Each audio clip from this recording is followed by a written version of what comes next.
Well, welcome to our weekly Musing for Unity Bay Area Houston. And Mary Helen and I are here at the Unity Convention. And it has been a fabulous week. And we are so thrilled to be here with all of you and to say that there is so much inspiration and excitement happening in Unity.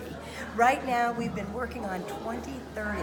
What's been important for you this week, Mary Helen? Oh, just getting the feeling of the movement of unity, the fact that we're looking to the future, and all possibilities are open, and that's so exciting for me in the ministerial path, and I'm pumped. Yeah, and I think bringing back to the ministry so many ideas that we've received from others, best practices and ways that we can enhance our ministry as a part of a greater unity movement.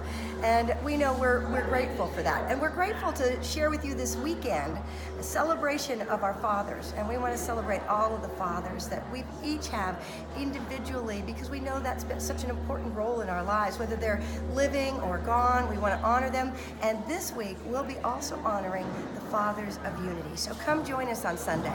We're grateful to see you. God bless. Have a great week. Love you.